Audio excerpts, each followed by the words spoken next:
All right. Here we are on the HEF podcast with former Speaker of the House, Paul Renner, and gubernatorial candidate for the state of Florida. I feel like you need no introduction, but for our audience that's listening today, tell them something they may not know about you. Maybe they haven't heard on the campaign trail. Sure. Well, life outside of politics, married, two kids, a 6-year-old daughter, 4-year-old son. Before politics, 20 plus years in the military. I served in 2 wars, Operation Desert Storm as a young naval officer, then as a commander in the Navy in Afghanistan. Also was a state prosecutor down in Broward County. So I've tried violent habitual offenders. I've started my own law practice, been a partner in another law practice. So I've been a business owner in the private sector world. And of course, Speaker of the House is what most people know as the leader in the legislature, really kind of the number 2 below the governor in terms of $100+ billion budgeting and setting the agenda and priorities, one of which was HB1, of course, that created the PEP program for those that participate in PEP. That was me and the staff kicking around, what can we do for homeschoolers? Yeah. Well, thank you for that. And I want to be respectful. The format is kind of uniform to all the candidates that we've invited on. So I'll just jump right into the questions. There's 10 questions. You get 2 minutes each. If you save time on them, no worries. Sure. We can do a little bit on the end and kind of let you have a little bit of a free space at the end. But other than that, we'll just roll right in. So question 1, in your view, does the state grant parents the right to direct their children's education, or does the state merely recognize an innate right that already belongs to the parent? And why does this distinction matter to your administration? Well, it matters entirely, and it's that our rights come from God, not from government. That is enshrined in the U.S. Constitution. They're listed in the U.S. Constitution. But as Justice Scalia, the late Justice Scalia, pointed out, the Soviet Union had at the time when they existed, a written constitution that they never followed. They didn't recognize those God-given rights that were there on paper. They were, persecuting their citizens. And so it is important, though, I think, to have in place in a written constitution, because it does create greater guardrails. And we're in a time now where judges in this country that don't share a traditional American worldview, for lack of a better way to say it, will not recognize God-given rights, and they'll only be stopped and only be held in check by written legislation, and more importantly, more powerfully, a written constitution, which of course trumps those legislative issues. And so that's an important theme will point out during the discussion, because I think we need something like that. Thank you. And question 2, Florida law explicitly outlines what school districts can and cannot require of home education families. However, parents frequently report local district staff overstepping these boundaries by requiring unauthorized paperwork. As governor, how would you ensure local county school boards and superintendents respect the strict limits placed on them by the state statutes? Well, I'll have an aggressive, commissioner of education. I can tell you that, one that is pro homeschool, pro educational choice writ large, that believes in every child getting a world-class education, wherever that may be. And so I would want, your association and other homeschool groups that would report up problems in a particular county and get a phone call. And if the phone call doesn't work, there's always disciplinary action. And if disciplinary action doesn't work at the lowest level, you can kind of increase that all the way through to removal. If there's someone who is on the warpath against homeschoolers, for example, then I would remove that person because they're violating the law. Thank you for your answer. Question 3, do you think the educational landscape has grown too quickly recently in the name of school choice and innovation? Some think we've perhaps flown the flag of innovation and in the process ruined public schools. Do you think it's important to preserve public schools as they are, or do you think it's time for public school model to adapt itself to some of the innovation that's in the educational landscape? I know that's a loaded one. You can break it apart. Yep.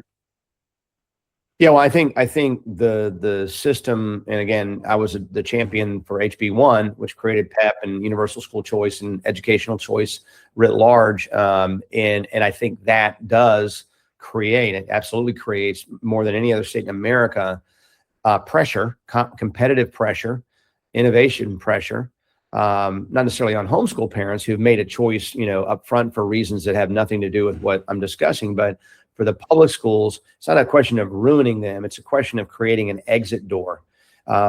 You can't have schools that are like the Hotel California where you can enter, but you can never leave. Every business has an entrance and an exit. And if you do a good job, people hit the entrance. If you do a bad job, people should be able to hit the exits. And so having that exit doesn't mean we're ruining public education. It just means that public education has to serve the needs of the parents and the students that attend there. And if they don't, there's now a way out. And that way out has never been broader and more open to homeschool parents than it is today. If they elect PEP, and of course, so I don't think in any way, shape, or form we've ruined public education, and so that model I think will evolve. I think there's a case to be made for incrementalism in different areas. It's boring, but sometimes letting things change, move here, and then letting the system and everybody kind of catch up with that, and then moving it farther in the direction we've been doing, I think has been a real successful path. Because as Jeb Bush initially came out with what today we would call educational choice 25 plus years ago, 30 years ago. And I think it's 30 years ago now. And so I think that's the right approach. We're talking about real kids in real educational spheres, and we don't want to see dramatic change overnight that is going to be upsetting unless it's going to be really helpful in opening up that ability for parents to make that choice. Because at the core, parents have the primary right to raise, educate, and care for their children, period, full stop. That is a God-given right. And I can mention now, if we're just within the 2 minutes, so. Is that Yeah. We'll go to the next question. So question 4, I'm going to say this one because it's a little bit of a longer question. I'm going to say the question, I'm going to give the full question and then repeat it. So the real heart of the question is, how will your administration protect the private funding models from the inevitable regulatory strings and oversight that might come in to make them conform to a public school system model? At the Home Education Foundation, we're not fond of the term school choice. It's reductive. It forces people to think of options that for education merely in terms of what school they go to. And there are so many successful methods to privately educate your children and use a customized approach. We even call PEP, but it's actually the personalized education program. You're personalizing the education. And so the concern is, so I'll repeat the question because that's the long lead up. How will your administration protect the private funding models from the inevitable regulatory strings and oversight that might come to make them conform to the public school system model? And not, I'll just add, Jason, not to your question, if I can, not just for PEP, but for those that want not a single dollar because of a even more heightened concern over government intervention, government overreach, government coming in and telling you how you're going to educate. And so I've wrestled with this question, and I have to say, looking back, I wish I'd done it when I was speaker, but have had a lot of conversations with people since I got out of office in 2024 about, what do we do to protect? And I'm going to talk about traditional homeschool parents right now, but it applies certainly under that to the PEP folks who are taking that money. They'd be the first ones to see that intervention. Ultimately, the conclusion I reach is we need, and I have proposed, I'm the only candidate to propose a state constitutional amendment for parental rights that would say simply that parents have the right to raise, educate, and care for their children, period. And there's, more to it. And you can see that. And when we were at the homeschool convention here a couple of months ago, we passed those around and had a video describing why we need that. We need it for several reasons. One is educational. So for that traditional homeschool parent is the government doesn't have a right, because you've got a constitutional right to educate your child. And so they cannot come in and tell you how to do that. And that would, for those that aren't the lawyers in the room, the difference is you can pass a law. We have the laws today that don't have that intervention, but a Democrat governor through different means or Democrat legislature, if that were to happen, could come in, or Republican legislature for that matter, that's hostile to homeschoolers, could come in and pass something. But with a constitutional amendment, you can never pass a law that trumps the Constitution. That's the last word. And so having a constitutional amendment in place, I believe is is important for a couple of reasons. One is judges today, including judges I'm sure that are in the state of Florida, do not any longer adhere to what you and I and everybody listening would say are those God-given rights that just existed before 1776. And unless you have a constitutional amendment in place, even in the free state of Florida, you could have a problem. And I think that's the best answer I have to protect everyone in homeschooling at a level that it doesn't matter when I'm gone. If I'm not the governor anymore, I'm there for 8 years protecting everyone. Then somebody comes behind me, there's that constitutional amendment to protect them going forward. And I think that the value of that cannot be understated, because it puts guardrails around judges who want to allow the government to reach in and do things that we would agree are a violation of that fundamental God-given right. That went a little over, but I think you've already answered the next question. I'm going to ask it just for the sake of asking it. But I think your answer just now was perfect for it. So I think it just rolled right in. But the next question was, how will your administration protect the traditional, completely self-funded education programs from the potential regulatory whiplash and oversight that tend to follow public tax dollars? And you said that so well just in your previous answer. But if there's anything you'd like to add, you still have a minute. No, I'll get us back on time, and what it allows me to do is condition, the public to understand if the legislature passed something, is I veto it and I say this violates the new parental rights amendment to our Constitution, and you can't come in and regulate. And I think having that kind of conditioning in the public view would be helpful. Obviously, as governor, I'll speak on behalf of parental rights altogether, not just in the homeschooling context, because this has broader reach than just education, to protect from things where, you see kids being taken from their parents, not because of abuse, but because of a difference over values. And so not just homeschooling, but how you raise your kid. I'm going to raise my kids as Christians, or teach them the gospel. That's happening in my home, whether the government likes it or not. But now we have governments in this country that are saying, no, that's not okay. We're going to take your kids away from you based on a difference over values. And that's why it's so important we have that amendment. So question 6, 111 years, so 1915, Florida has had mandatory public school attendance laws. Mandatory attendance age from 6 to 16 has been in place for that long. And after more than 100 years of mandatory attendance, I think some of the latest reports said 44% of Florida students are reading on grade level. Do you think that it's time to look at more dramatic updates to the model for public education that maybe borrow from some of the private sector? And if so, any ideas? Well, look, I think it's always good to share best practices. And I don't know anybody I know a lot of homeschool parents who are friends of mine. We're at that age. We have young kids. We're at that age of making that decision and hopefully doing the same. But, I think there's a lot of best practices to be shared. And all the people I know that homeschooled would share those ideas. Whether they would be taken up by a public school, superintendent or not is a different question. But I think we're always looking for how to do a better job of educating. I think some of those principles are, because I'm a big fan of the classical model, and I think some of those, it's classical for a reason because it works. And so this idea, of getting into progressive education where, we're going to throw out everything that's been done for a millennium and decide to do everything new. We're going to dump phonics, for example, and come up with a new way to teach reading by, take 3 guesses what what is that picture of an apple? And then, you know how to read apple. Well, no, you don't. This kind of thing we moved away from when I was speaker, to teach the science of reading, to get away from 3 cueing and some other flawed models when it comes to reading. But you're right. I mean, that data point, 40% plus, is failure, and it's morally unacceptable. So we have to get after these issues. And so the fact is, homeschool kids and private school kids too, but homeschool kids perform better than the public school kids do. And so the proof is in the data. And so they ought to listen. Whether they listen or not is a different story. Question 7. Thank you for your answers, by the way.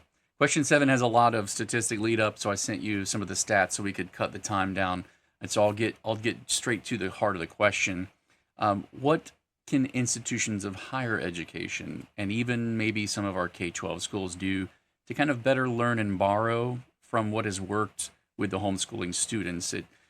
Research has shown that they're scoring homeschooled kids are scoring about 130 points higher, on average on college entrance exams, and 78% of peer-reviewed studies confirm that homeschool students perform statistically significantly better than some of the public school counterparts on standardized tests. So, are there things that higher education institutions can look at that you're aware of to borrow from what has worked and in what's the word, improve? Yeah, it goes back to sharing best practices. I don't think the sharing part from the homeschool parents is a problem. The receiving and accepting part is probably the problem. The issue in higher education, in my mind, is the schools of education, which is going to filter into that schoolhouse model, obviously not necessarily homeschooling, but it's flawed. And so it is shown that there's a lot more political indoctrination, if you will, than really preparing aspiring teachers to be teachers. And so, but I do think there's, since you're bringing it up, I think, if there's an openness among homeschoolers to have that introduced in at the higher education level, there's things we can do to try to bring forward, kind of a consortium of, where ideas can be presented openly and have participation from homeschool associations and the like, to introduce these concepts that are working and just say, look, here we are in the scores and the entrance exams and these kinds of things. Here's where you are. And, to me, that's all I need to hear is like, okay, I need to learn something to get to here that I'm missing because I'm down here. And again, it's probably not an unwillingness of people listening today to share. It's more an unwillingness of people who are stuck in an outdated model, a monopolistic model, to listen. Thank you for your answer. Question 8. How do we protect the entire education landscape's freedom, independence, and foster innovation to ensure that attempts for oversight don't shipwreck the potential to raise all ships with a rising tide? There's a lot of money that's come in, a lot of innovations, a lot of opportunity, and typically there's some sort of whiplash that usually comes to put guardrails in place. And as the Home Education Foundation is squarely focused on home education rights for parents, that's not all we care about as a whole. So we're interested in kind of hearing some of your thoughts on how we protect the entire education landscape's freedoms and innovation. Yeah, well, you're seeing some of that already. Look, when I was speaker and pushed through HB1, which created PEP, of course, in addition to universality. So everyone in Florida that has a child eligible in K through 12 has that scholarship available. Not everybody in the Republican Party or the House and Senate were happy about it. Not all the staff, to put it more bluntly, is happy about it. And so you have people that are advocating, have been since I've been gone, to I think they're afraid to directly unwind it, but they've tried to put up things that would make it very onerous, like having to report where you are, once a month, this kind of thing, that the very fears that we're talking about. So you need a governor that is willing to say, it's dead on arrival. If you send me that bill and those kinds of regulation is dead, I'm telling you and your listeners, it is dead on arrival. We're not going to go backwards. And so I think that needs to be said again and again, because that political wins are not necessarily permanent. You have to continue to build in a culture that accepts, first and foremost, parental rights. Everything flows from that, really. I mean, we roll everything up in this conversation. At the end of the day, it really is, your listeners, it's that parents have the right. It's not about what school has the right to educate your children. It's that parents have a right to choose how that education happens and where it happens. And so if you don't have a governor who's vigilant on that, there's a lot of people in the legislature right now, the Republican legislature, who want to do the bidding of the school unions and unwind this, go after homeschool, go out, it's there. It's not a majority, but it's significant enough that they're trying to insert these little things in there that would just, be a death by 1,000 cuts, if you will, and approach it that way. And you have to have a governor who's going to say, not on my watch. Thank you for your answer. This next one is a little, there's a little bit of an understanding or a nuance to it. So if it doesn't make sense, just let me know. I'll just read it out. The higher representation of Sure. special needs children in homeschooling is about 24%. So 24% of families have a student with special needs versus 14% in the public school arena. And it reflects families actively choosing personalized environments where their child can thrive. For many of these families, home education is not an alternative, it's the only setting where their child can genuinely succeed. What do you think about the FEA's recently filed lawsuit against home education families with children with special needs using the scholarship, known as the FESUA, stating it was unconstitutional to fund them? Do you think those students deserve to learn environments customized to their special needs, or do you think they should be expected to deal with it so the public school can count their attendance for funding? Well, I think you know my answer already from all Yeah. the answers I've given. I'm vigorously opposed to that as governor. We'll pick up the baton from this governor who's been a stalwart champion and oppose that litigation and obviously appeal if necessary. But I think it's Mhm. not going to go anywhere. I hope with this court, I would be confident that it would not. But it just signals the fact that this is a group of people that are bringing this lawsuit that care more about the adults that they represent, that are members of their union, and the institution they do, the kids that are our kids. They're not their kids. And so, to be clear, and so you need a governor who's going to vigorously oppose that. I will do that as governor, and take other steps to make sure that we don't have a powerful force in the education conversation that is not there for the kids. It's really there for the adults and the Thank you for your institutions. answer. All right, question 10. And this is the last one. We have reserved, it looks about like roughly 2 minutes across the different questions on the clock for you to win the vote of our community. We love our freedoms. Our children are not mere creatures of the state. For 40 plus years, our families have paid their taxes into the public education system while simultaneously taking our children and making the personal sacrifices necessary to also pay out of our own pockets to provide their educational needs and opportunities. We have been met with resistance at every turn. We're deeply unsettled with the political climate. And we don't care about skin color, jersey color, side of the aisle. We want to know that we can work and that we can earn and it'll be ours. The decisions that we make to raise our children are ours. And we want to know that we have a candidate that understands the sacred duty and burden of responsibility every parent has and supports that by recognizing their rights and fighting to protect them at every turn. So that's our community. That's who we are. What would you like to say? 2 minutes. What would you like to say to earn the vote? Well, you want a governor who has been battle tested and someone who in their life has been serving others, not serving themselves. And so at age 23, I was on the deck of the USS McInerney navigating through mine-infested waters. I led a small boat team to destroy those mines. 20 years later in Afghanistan as a Navy commander, I led a team to stop foreign fighters from coming into Afghanistan to kill Americans.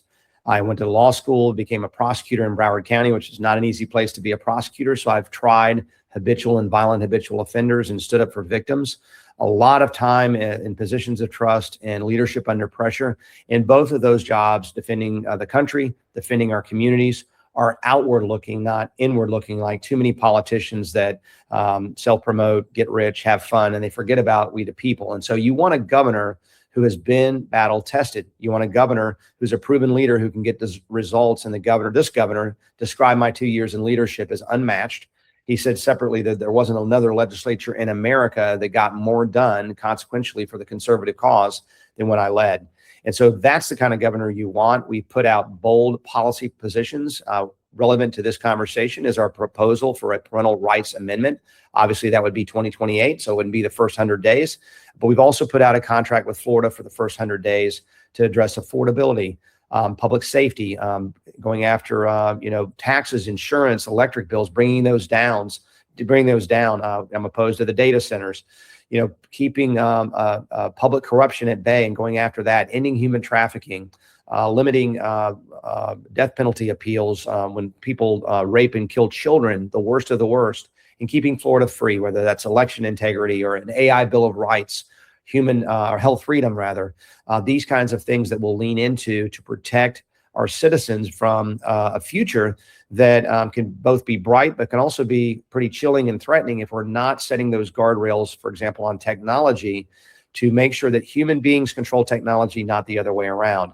And so when it comes to educational choice, there's nobody that is a bigger champion than Paul Renner throughout my time in the legislature, but especially creating the PEP program, proposing this parental rights legislation. And I will stop in their tracks anyone that goes after the freedom of parents, not just in education, but in medical, on the medical space and mental health, to have the knowledge and consent by the parent, and not have people, elites today from the other side of the aisle, that believe they know better than you do how to raise your kids. And so if you want a champion, you're looking at them. And I would just say the more research you do, the more you're going to want me as your next governor. And if you would, please reach out to us. We'd love to have your support. You can go to voterenner.com. All right, thank you for your time, and thank you for being with us today.